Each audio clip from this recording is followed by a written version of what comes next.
Thanks for joining in this presentation. Please like, share, and subscribe. This week we'll cover Matrix for monitoring inclusion. The issue of measuring inclusion can be problematic. We have seen where various initiatives have been measured, and once appropriate improvements have thought to have been made, the initiatives disappear. While much was achieved during the civil rights era, much more is needed based on our current context.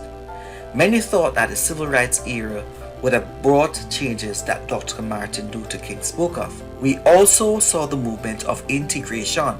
However, we still have predominantly white and black churches and schools where children feel more comfortable with those who are more like them. Then we had diversity, which did not lead to inclusion. Now there is a danger for many organizations seeking to measure inclusion. Let me say that while there are indicators that can be used for tracking inclusion, an organization must be committed to improve the daily practices required for inclusion. Notwithstanding, data can be used to track inclusive practices, and this can be in the form of quantitative as well as qualitative data. Large organizations will need to carry out surveys on a yearly basis to establish whether or not they are making advancements in their creation of an inclusive organization. By conducting these surveys, the organization is able to get a 360 view regarding the areas that have been improved and the areas that need to be worked on.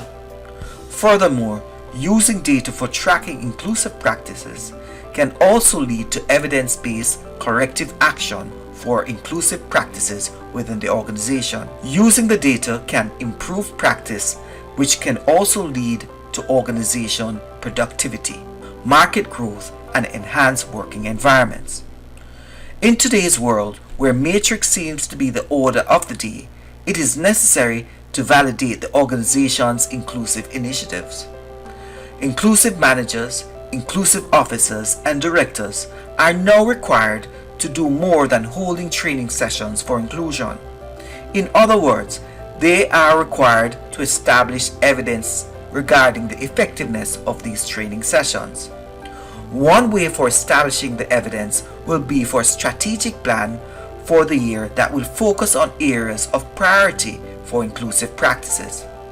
Once the plan is implemented, a survey can be carried out which includes specific questions or response geared at soliciting feedback on targets set based on the year's strategic plan. If you ever decide to design a strategic plan for inclusion or a survey, the following areas should be explored.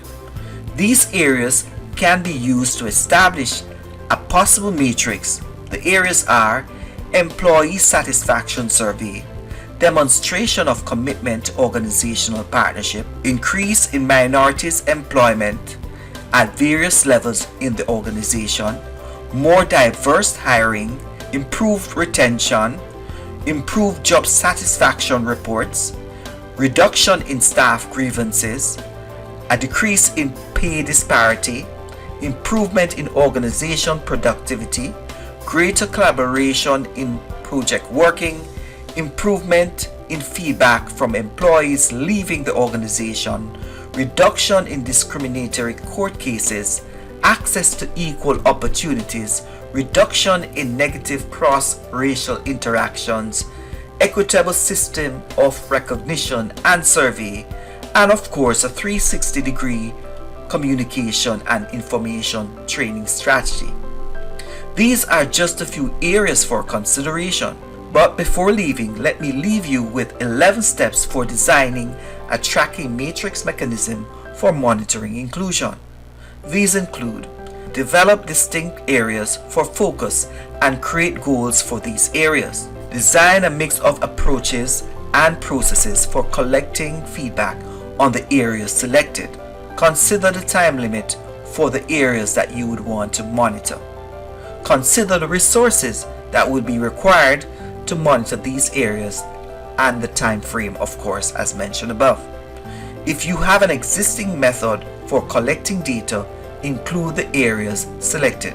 Create a baseline for success for the areas selected. Implement these areas into the policies and practices within the organization. Pilot the instrument before Implementing. After the pilot, implement and monitor the Matrix tool. Collect data, analyze, report, and recommend changes as needed. Return to step 1. Develop distinct area for focus and create goals for these areas. Let me say, inclusion does not reside on paper but can be seen in action. We should always work towards enhancing our own inclusive practices. That's all for now. Please like, share, and subscribe. I look forward to sharing more content with you.